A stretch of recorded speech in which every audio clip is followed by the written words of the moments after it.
Let me read you something. A man who had for a time become the embodiment of a popular ideal is made to realize that as a person, he is not this ideal. The keynote: the need to deal with human beings as persons rather than as screens upon which projects one's dream and ideal. The need to deal with the human beings as persons rather than as screens upon which one projects one's dream and ideal.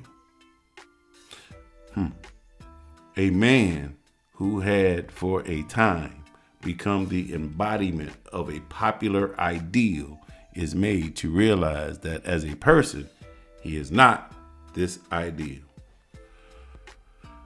What does that mean to you, Tara? He still has to be himself, not what other people want him to be. Because that embodiment word, I sit there and I think about maybe you're being something, you're not being true to yourself. Ooh. So, Peer pressure, or you're thrust in a position of power or authority. You're not really prepared for that. You're sort of thrown in to that, and you have to live up to other people's ideals or morals or expectations, and you sort of compromise your own integrity by having to appease others. You got to be true to yourself at the end of the day. And if people get offended or hurt by that, that's on them. Because you're not going to make everybody happy. They need to know to walk away. They should know to walk away. And instead of trying to badger you or lecture you about doing something their way, because that makes them happy. Or that's the way they know it, or the way they think it should be. It says, we have a final statement on the relationship between mental, spiritual, and vision and living reality between persons and the ideal they appear to incarnate, between the great lover image and the one's need for love. A love his presence stimulated and aroused. The star on the movie screen is not the actual person. The star's popularity fades away. The person remains. What has this episode of popularity actually done to the person? This is a question that can be applied to a great variety of circumstances. The second sequence brings to our attention an issue that is basic and may confront us in various forms. Person versus archetype. This can mean a critical need for self re-evaluation.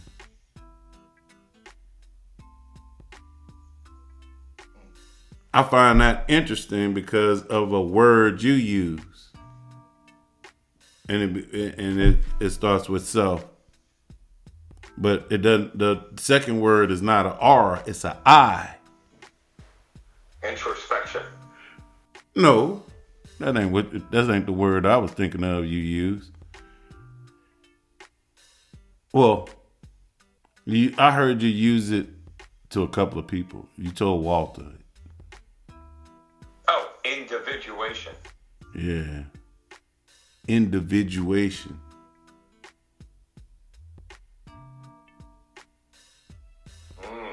Yeah. So for individuation to take place, does self-evaluation have to take place? Without a doubt. And I told her that too.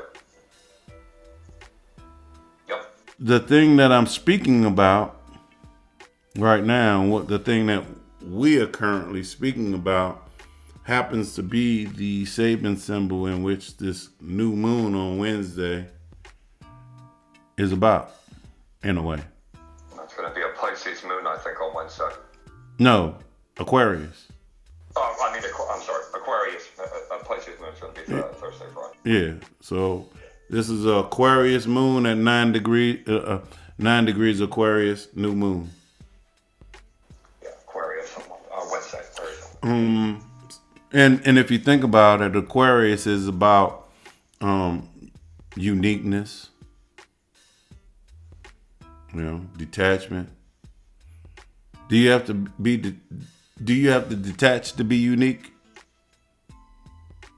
Yeah, because you're not going with the norm.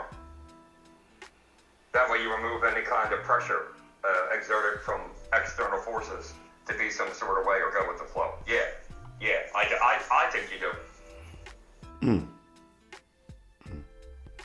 So, I got another question for you. What does the Five of Swords say to you? What's the Five of Swords about? Five of Swords.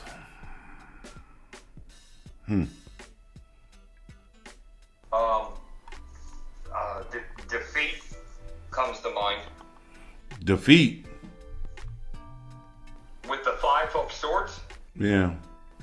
Defeat, like failure. Not meeting expectations, falling short. You're doing the reverse meaning of that, there, Terry?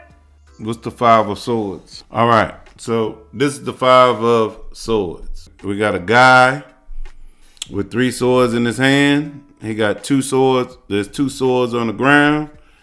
You got 2 people in the background with their back turned. All right.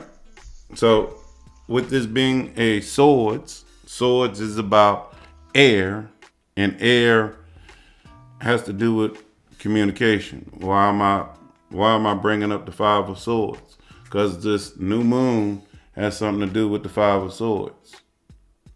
Upright or reverse. That's why I asked you that question. All right. This says here,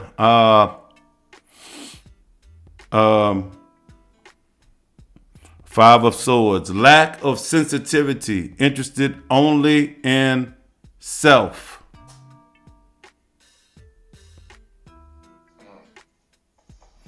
The reverse, if there is no change in attitude, loss can be incurred.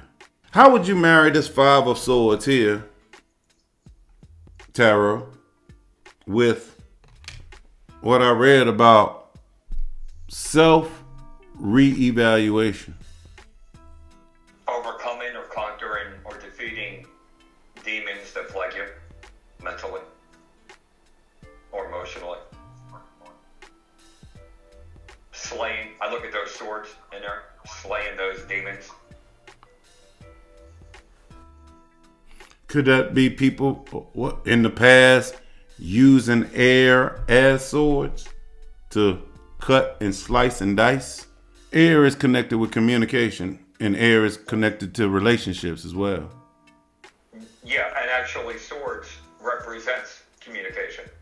So that's and thinking. So they go, they coincide with one another. They're complementary. Yeah. That's what I was thinking when you said that. I'm like, well, actually, swords is about communication.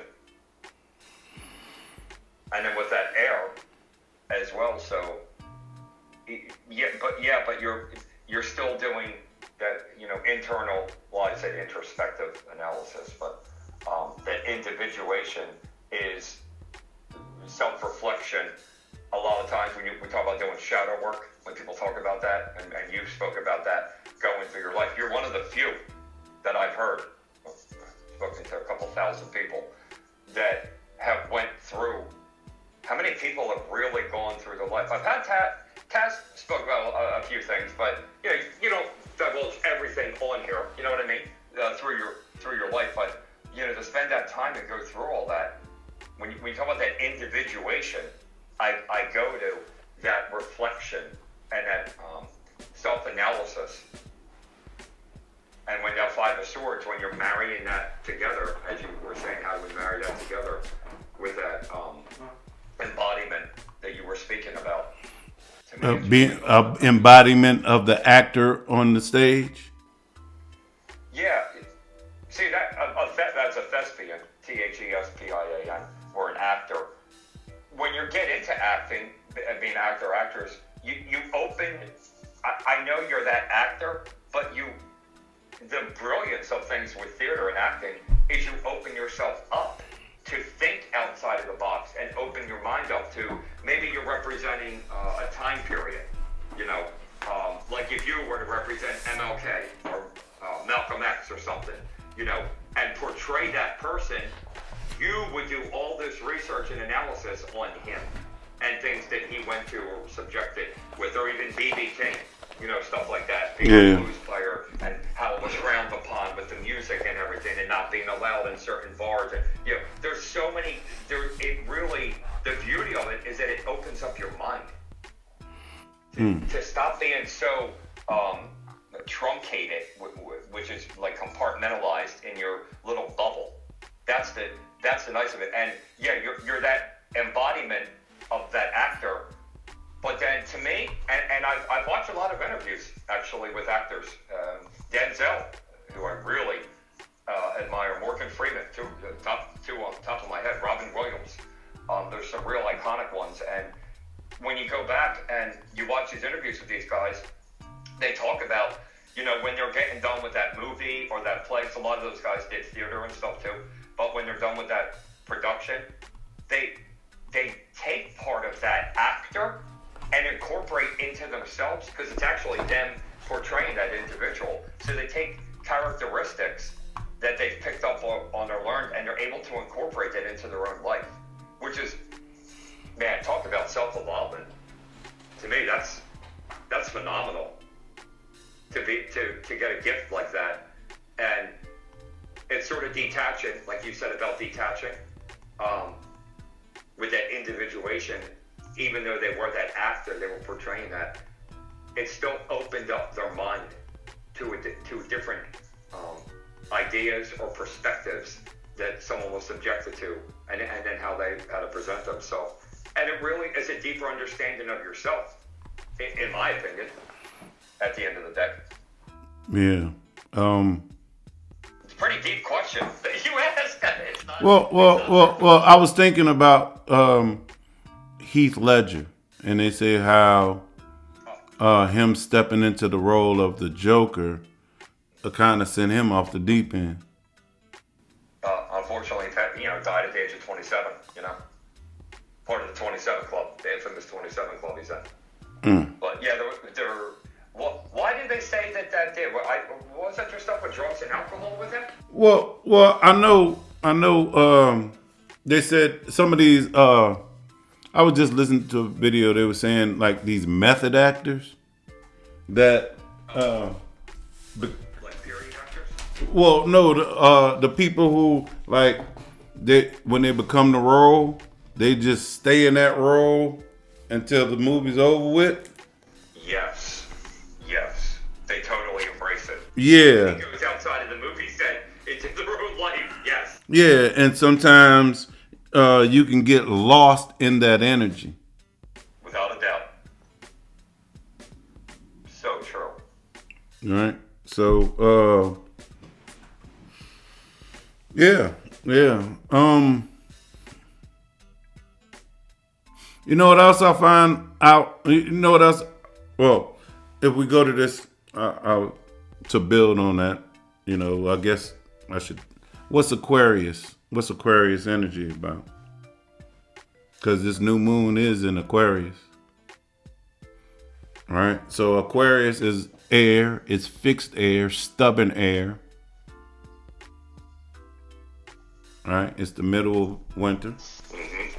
Yep. Right? And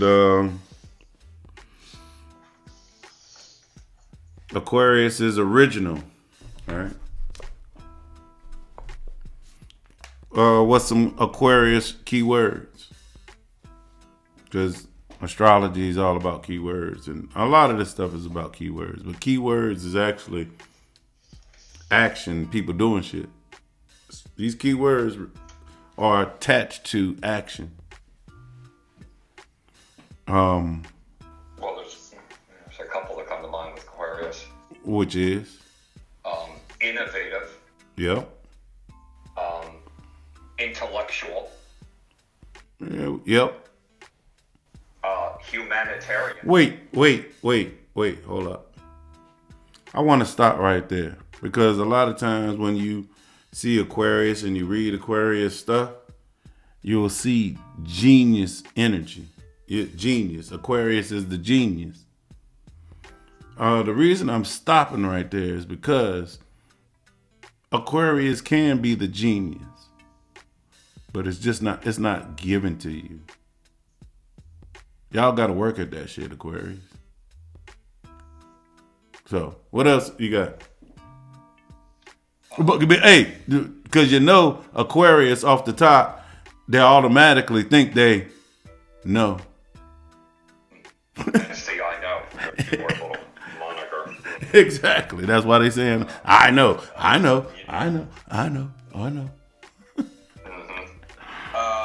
Another thing with Aquarius is, what did I say? I said innovative, intellectual would be another one. Another I that comes to mind with them is independent. A lot of them, there's independence with them. Freedom, independence, freedom, they're synonymous though, they're synonyms, but that's just another thing that comes to mind. The humanitarian, that's another thing. Progressive. Freedom loving. Yeah. Eccentric. Yeah. Scientific. Yes. The doctor I know, she's an Aquarius. All right. With his incredible, deep scientific mind. It's interesting. You say, yeah. Like But the embodiment of science with me. But that's all the positives. Aquarius does have a dark side, like rebelliousness. They could be very fanatical, undisciplined. Aquarius is a Saturn ruled sign, so Saturn has to do with discipline and all that. Aquarius can be defiant. Did I say erratic? Unpredictable. Right. So let's throw these keywords into this new moon energy. New moon's about planting the seed, setting an intention on doing something differently. All right. And so this applies to your Aquarius area, where's Aquarius in your chart.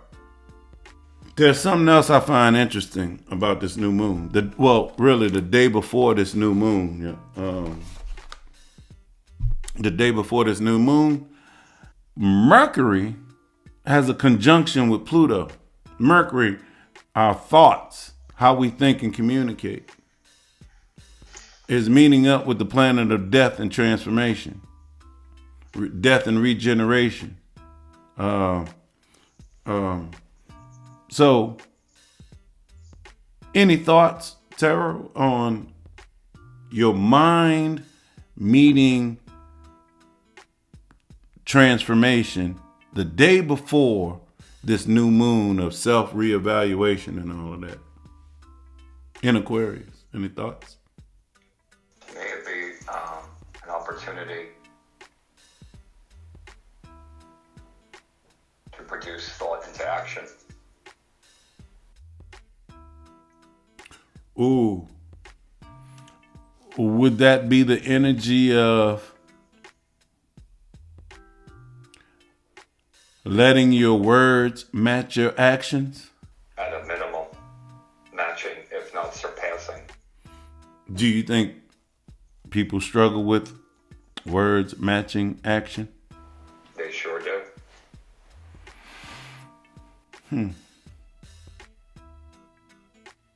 Why do you think that's the case?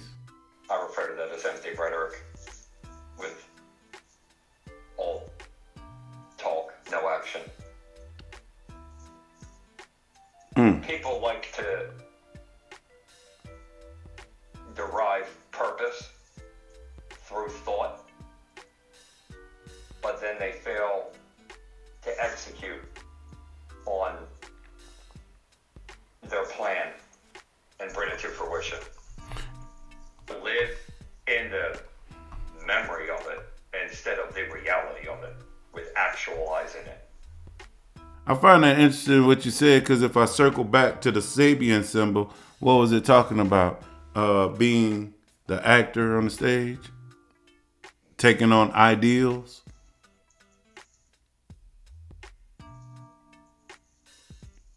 And if I think about it,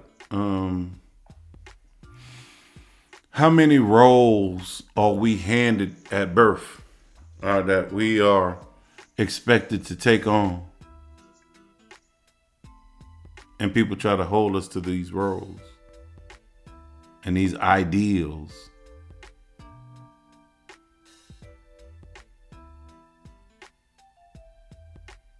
Self-reevaluation, the ideals in which you are connected to. Are those your ideals or someone else's? And if they are someone else's, do they resonate with you or not? Do you think some people's unhappiness or bad feelings could be connected to them trying to hold themselves to ideals that don't resonate with them? I agree with that assessment, and I feel that it falls back to the parents, the family that you're born into.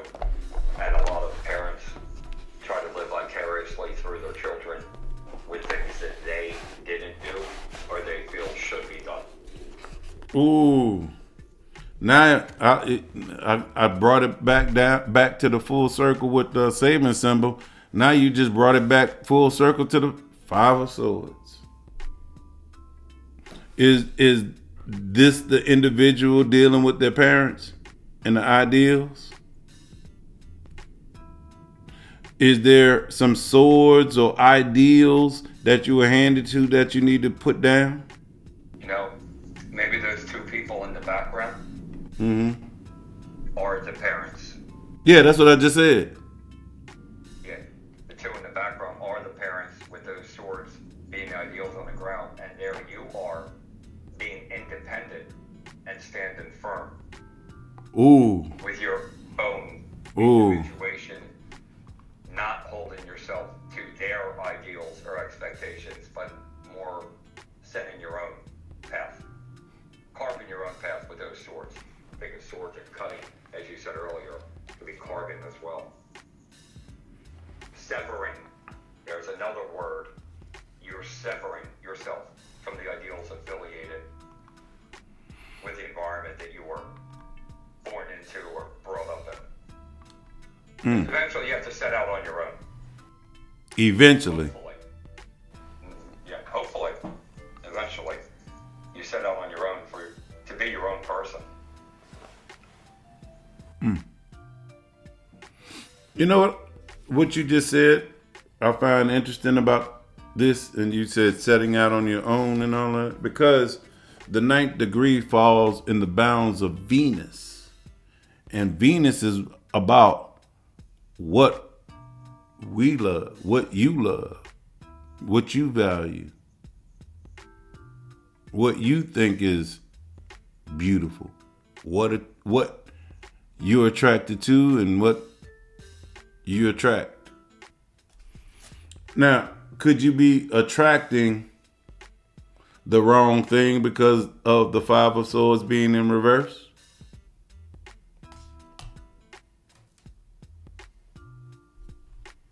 If that occurs, in my opinion, then you're just existing.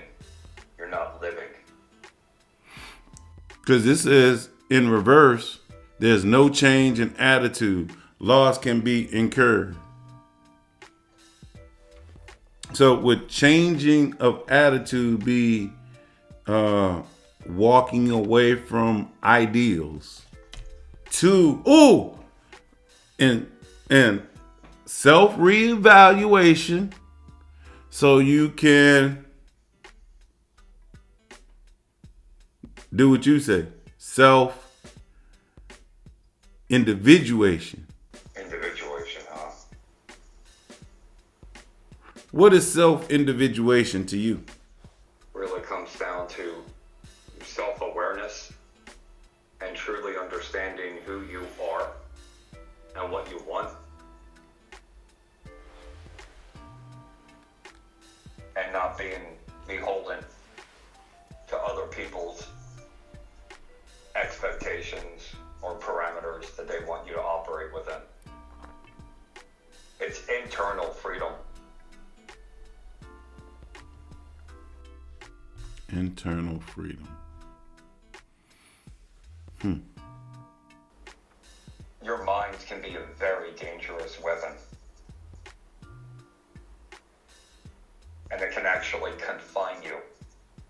There's something I say to people that really resonates with them, that I feel might tie into this. All right. You're a product of the past, but you don't have to be a prisoner of the past. You're a product of the past, but you don't have to be a prisoner of the past. Correct. You know how I talked about Mercury meeting up with Pluto? Yes. Yep. Well, The day before. yeah. And this new moon is on Wednesday. yeah, Wednesday. Well, before the moon gets there, before it even gets to Aquarius, it's going to square Chiron, the wounded healer. The moon in Capricorn, squaring Chiron, the wounded healer in Aries, right? And the moon is in detriment in Capricorn. The moon doesn't like Capricorn. It's the opposite sign of its rulership. So, if I add that into the mix, emotions in a detrimental situation, Capricorn, Saturn rule, authority. Capricorn, old. Chiron in Aries. Aries is forceful and things that people have forced on us with connection to old patterns of thinking that has emotionally put us in a detrimental place. And then I said Mercury is going to hit Pluto, but as soon as the moon gets into Aquarius, the moon actually hits Pluto the same day as let me make sure. Oh, my bad. I wanted to add, wait, let me rewind. You know how I was talking about Mercury hitting Pluto? Yep. The moon is going to be with them. So the moon, Mercury, and Pluto all going to be together at the beginning of Aquarius. And then the moon going to move on and have a new moon and meet the sun. And that's when they're going to have a new moon on. So on Tuesday, Mercury and the moon are going to meet Pluto. Still in this energy.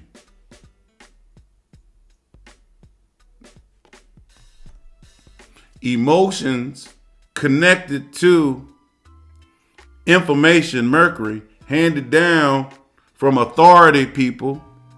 Hey, Cancer, family, authority figures and family that has and pushed it on us, Aries.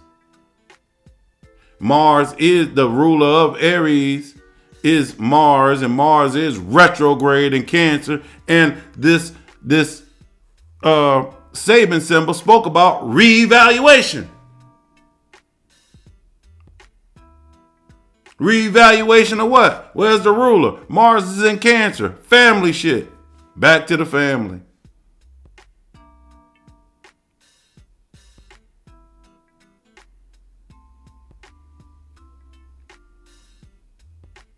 Any thoughts? Thinking about what you were saying about that Capricorn being ruled with Saturn there.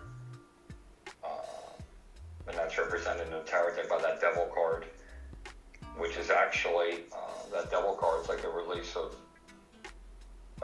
of fear or freedom. And then I think about that Aries. Well, wait.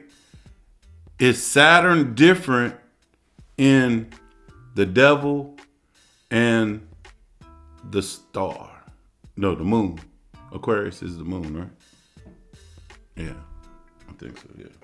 Aquarius is the star. The star. So, or Pisces is the moon. Yeah, and Aquarius is the star. So, is Saturn different in the Devil, and then would it be, does he resonate differently in the Devil and the star? If so, how? Yeah, because that's Saturn for you. That would be the World card. That would be the World card with the Devil, or the World card with the star. Is that two different energies? Yeah, they're definitely different. If you get through that Capricorn, I'm thinking about the Capricorn with the Devil and the Aquarius with the star, and with that Saturn in there being the World card. And all of this meeting is happening in the bounds of Mercury. Back to the mind and thoughts and communication. Hey, it's all about communication. Could I say communication in relationships with, or air is also information gathering. Yeah. Did you say Capricorn was going to be square Aries? Yeah. Capricorn is square Aries. That's tension, right? So the moon being in Capricorn is in tension with Chiron and Aries. And square is of Mars energy. It's equivalent to Mars energy. And then Aries being ruled by Mars is the Emperor card in the deck. And then and I talked about an authority figure, and an emperor would be someone. Do this, do that. I've ordered you. I set the decree. That sounded like a proclamation. I heard somebody speaking about that last night with you. A proclamation. Oh, my bad. That was a disclaimer. Sorry about that. Something different. Yes, so that Emperor exactly being that authority or control. Think about that Capricorn being square with that Aries, and that with me that Capricorn with that Devil card is release. It's like freedom. Well, wait. There's something you taught me about that damn Devil card when you just said release. Didn't you say they really ain't chained? Too bad they can just lift the thing up off them. Yes. So how would you incorporate that? That's a conscious choice or decision to remain confined or find your own freedom, which is a choice from within. So are you saying Are you saying that this new moon in Aquarius is about finding freedom or staying in bondage? And if you do stay there, that's a choice that you're making? Yes. And thinking about that devil card with releasing yourself from that freedom, releasing would require action. And now action is affiliated with Mars, representing that Aries and that Emperor card. And you had pointed out about Capricorn being square to Aries. We starting off the week with the moon in Capricorn. And it's going to go through, we're going to have a new moon in Aquarius. But we're going to end the week with the moon in Pisces. Now, we were talking about, just to recap, we were talking about being an individuation, uniquely yourself, planting seeds, mentally detaching away from information and mentally detaching away from programming and all of that stuff, right? Coming through Aquarius. And so someone with their moon in Pisces, do you have any suggestions on how someone may begin that process of detaching and reprogramming and letting go? I want to start off with this right here. First, they need to slow down and think before they speak and get what they want out correctly and word your words the proper way. Because if you don't, it's going to be confusing to people that don't understand what's going on. Question.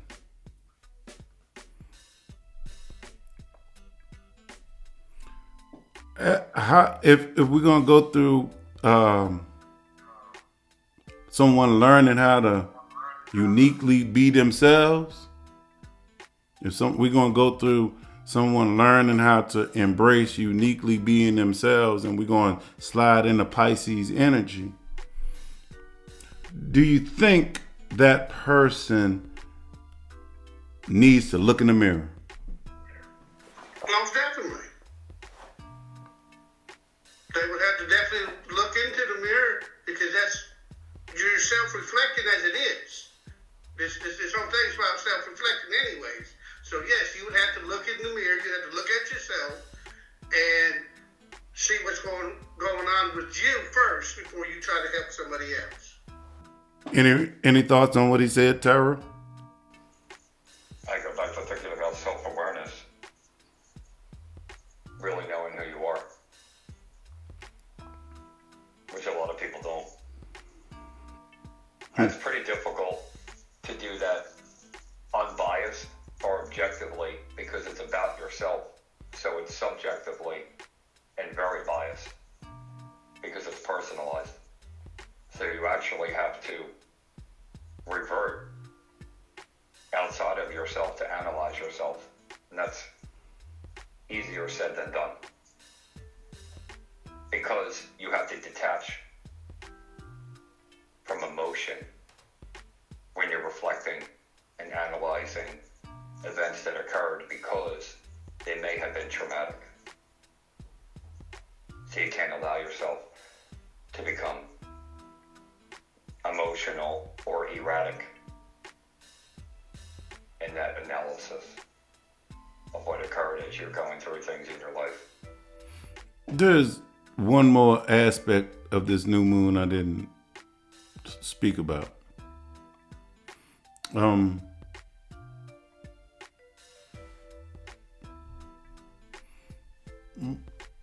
Mars, like Mars and Jupiter. Mars and Jupiter had recently was trining. Trine is a Jupiter growth and expansion. It's a positive energy. Venus. I mean, my bad. Mars and Venus were recently trine, and that is of Jupiter energy of growth and expansion. Venus is in Pisces. Mars is retrograde in Cancer. And even though the conjunction on the new moon will have passed, the energy of that trine will still be in the air because of they call separation, right? And the other thing that I find interesting is on that the new moon, Venus will be sextiling Uranus. Venus is in Pisces, and it's going to be sextiling the planet of unexpected, shock, awe. Venus exalted in Pisces, and Uranus is in the rulership of Venus, which is in Taurus. So, I wonder how this Venus sextile Uranus will play into this new moon. Oh, by the way, there's another aspect that I find interesting. This new moon is going to be at 9 degrees. Jupiter is going to be at 11 degrees retrograde, which is 2-degree engagement. So this Jupiter in retrograde in Gemini will have something to say about this to this new moon. It's trine, so, right? And Jupiter is in detriment in Gemini. Gemini is about communication things. Detrimental words, back to the Five of Swords. Detrimental retrograde from the past. Mars retrograde from the past. Moon square Chiron, things that hurt, hurtful things, healing of things. Planting seeds for healing and moving past. Oh, back to full circle. Actions matching words. Any thoughts, Sarah?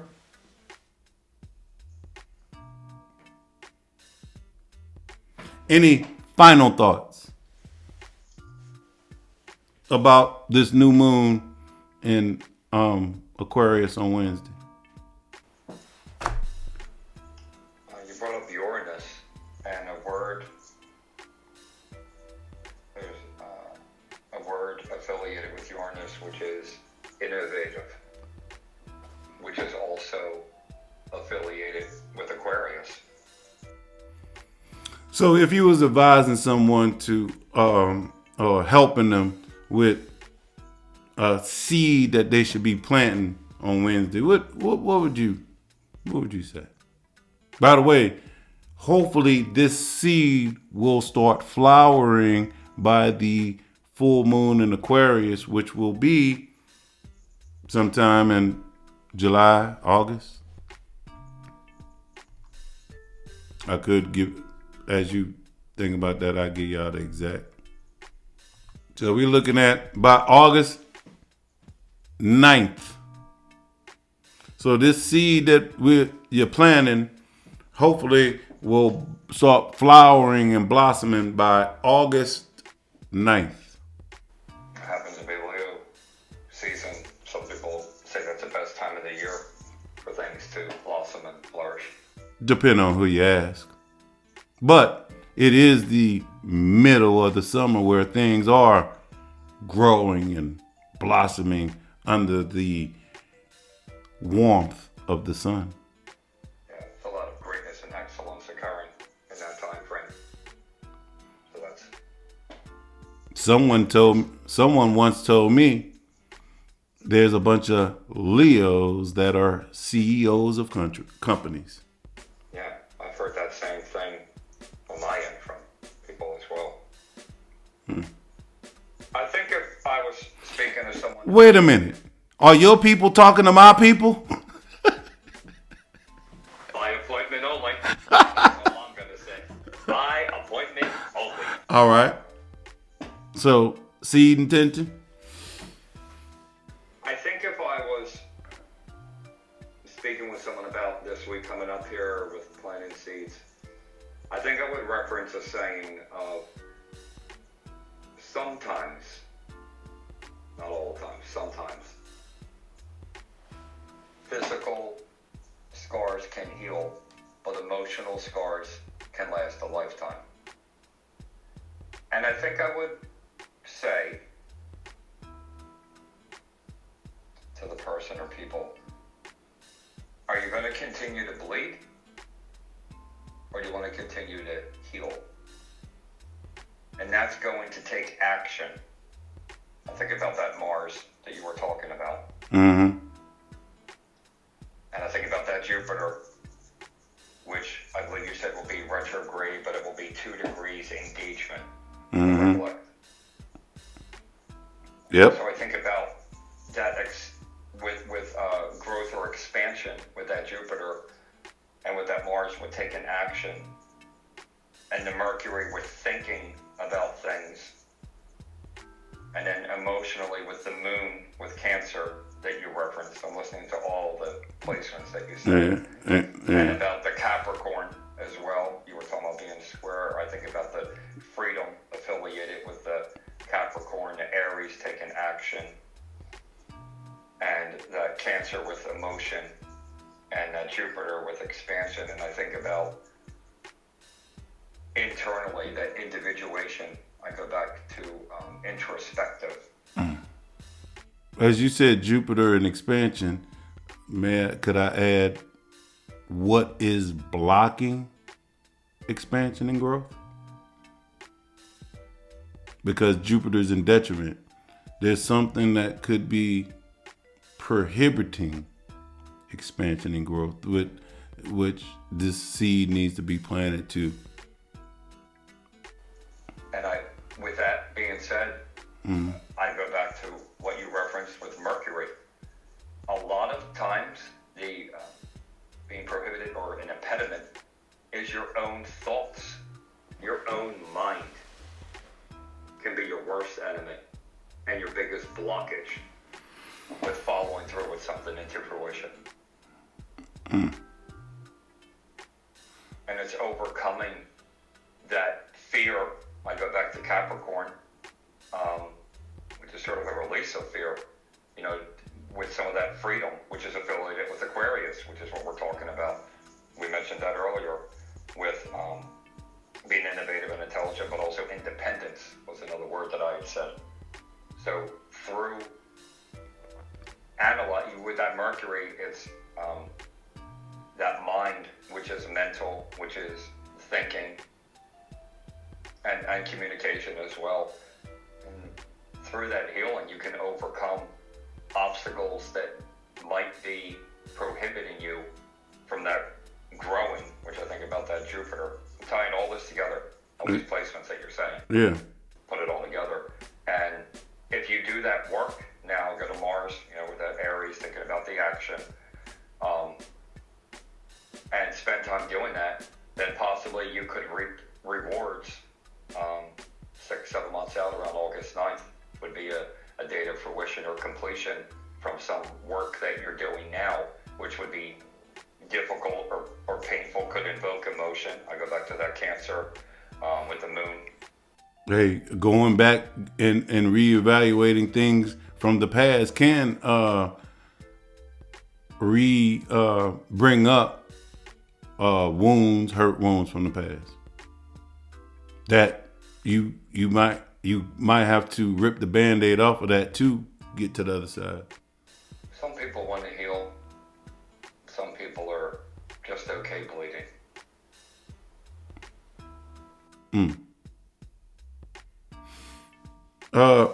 Mr. Taz, any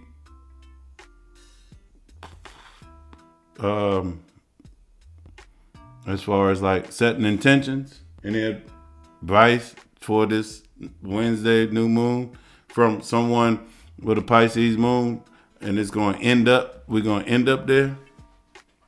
Any advice? Basically, slow down. That's what I'm getting out of the whole ordeal. Just slow down before you speak, because people fail to realize words can hurt people. And when I was looking at that Five of Swords a little bit ago, I picked up on something else that y'all didn't pick up on, or maybe you did and you didn't speak on it. What was that? But I noticed the guy was smiling that was holding the three swords. He has a smile on his face. And if you look at the two people behind him, they're holding their heads down. What argument did those three people, those three friends or family members, what did they argue about? And why is that one smirking as the other two are walking away? What kind of damage did the words or in an argument? Why do you think, since you brought it up, why would two people have their hands in their hand and then the other one sitting over there with a smirk on their face? That person that had the smile on his face could have been devious and did something that he thought he got over on somebody, and in reality he didn't. All he did was hurt. He done more hurt than anything. I heard that. Now, it's one thing I always hear people talk about, Rafiki. I don't feel like I've been heard. I don't feel like I've been heard. So, could that also be, that smirk, be someone finally saying things that they've been holding back? Very well possible. Very well possible. It could go, when it's in reverse, that person could have, with the smirk on his face, could have been that individual. Finally stood up for themselves. Because Saturn is the blocker anyways. Correct. So I've heard you all talk about Saturn's energies. So could that blockage be when it's upright, he couldn't really speak his mind, and then when it's reversed, he's taking his power back and voicing and putting it out there. Wait a minute, Rafiki. You just introduced something that I think may catch people off guard. Did you just say that the reverse of a card could actually be the more positive part? It all depends on what's surrounding that card. Yeah, I got you. But the way you just painted it. Yes, the reverse side can also not be the negative side. The upright could be the negative side, and the reverse side be the positive side. It depends on who is actually delivering the message. What do you think about what he just said there, Tara? Could the reverse at times be actually the positive? Yes, without a doubt. There's numerous cards where the reverse is the positive aspect or component of the card. Wanted to point something out on that Five of Swords. Go ahead. It's a little deep, but it ties into everything you're speaking about. Well, ask people, some women like it deep, but I digress. Keep going. I wouldn't mind digressing back onto that topic, but I guess we'll digress off of it. Hey, this is a spiritual show. It is your stream. So some topics I like to digress back into the other night too. But so going back to the Five of Swords, in all sincerity, thinking about everything that you're talking about and incorporating with everything. Real quick, the Saturn was just brought up about being the blocker. Mm-hmm. Saturn's actually about lessons, also life lessons, with you overcoming things of Swords, as was pointed out, the grin on the face of the person holding those two swords upright. Isn't it interesting that the two people in the distance that are dejected or defeated, the two swords on the ground at his feet are the two swords that each of them were holding. And the two swords that he's holding upright in his left hand are the two swords he used to defeat them and knock their swords to the ground. And then in his right hand, that sword is planted in the ground, meaning he's grounding himself from the two of them that he defeated intellectually, because the swords is about communication and thinking and intelligence. He disarmed them through his words and overcame his trauma, which resulted in freedom and him grounding himself and finding individuation or freedom from the two of them. He had the Capricorn moment, which is the release or that freedom from that Mars, which is the control or authority of those two people. I find it interesting how all that ties together with that card. Since you brought up the Capricorn and the two people, could the two people in the back, could that be the people that was chained down there with the devil? And if you break away, you'll have this smile on your face? That could be symbolic of that. This is the end result. If you conquer or release yourself from the chains that bind you.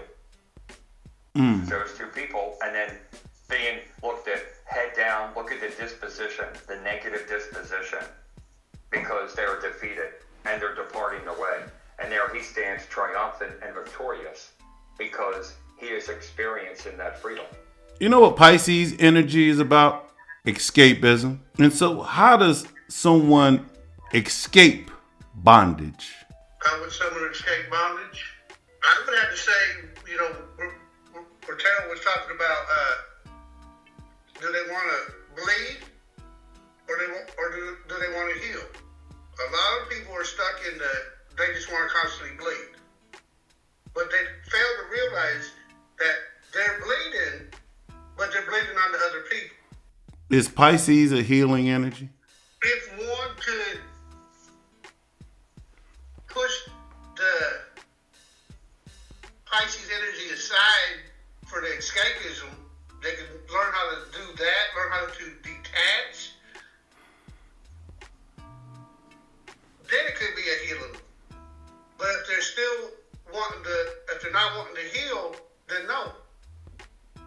It can cause them to go into a deeper depression. But you don't think wait, you don't think everybody want to heal? No. You can literally see it every day if you pay attention. Listen to people's words. Listen how they talk. If they're talking always down, that's the energy that's going to be around them all the time. Until they learn how to speak positive into their life, speak positivity energy into them, that's the only way that they're going to start healing. Until then, they're going to be trapped until they get the want to and the willing to do the change, willing to do the work. Should we be choosy with who we choose to help with healing? Healing is a personal, individual aspect. Yes, someone can help you along the way, but the healing comes from within you anyways. I like that. And with that being said, we talking about individuation. We talked about being captive. We talked about bondage and all of that. And Aquarius is freedom. And so, how do I want to end this?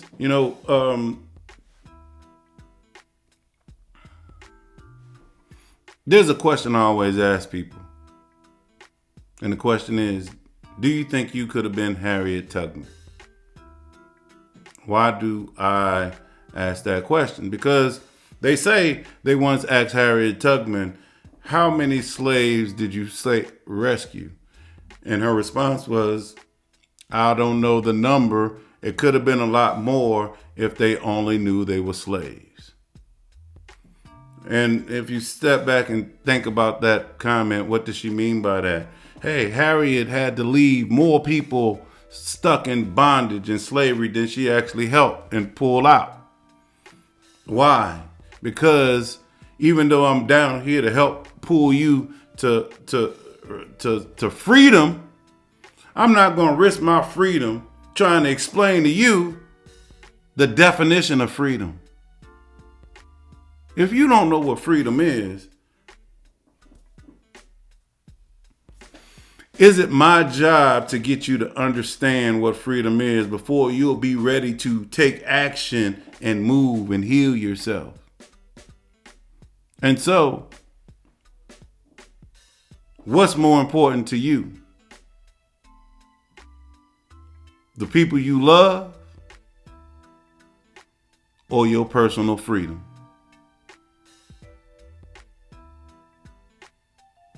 Do you love your loved ones so much that you will remain in bondage? Or do you love yourself so much that you will free yourself and leave your loved ones stuck in bondage? Now, ain't nothing wrong with saying, hey, I'm about to go to freedom. Do you want to come? But if they don't come, what is your responsibility to their happiness and freedom? Or is it just your responsibility to yourself for your happiness and freedom? And if they want to come along for the ride, hey, we can make a party of this. There's no right or wrong, I guess. It's a personal choice. And I guess that personal choice has something to do with this new moon in Aquarius. Only you can put the seed in the ground that you plant. I can't control what you plant. And I don't know what you want to grow. You could plant a bunch of negative stuff, which would be equivalent to weeds. Or you could plant roses and flowers and sunflowers and daisies and whatever. Choice is yours. And y'all know I end this. Know thyself, balance your energy.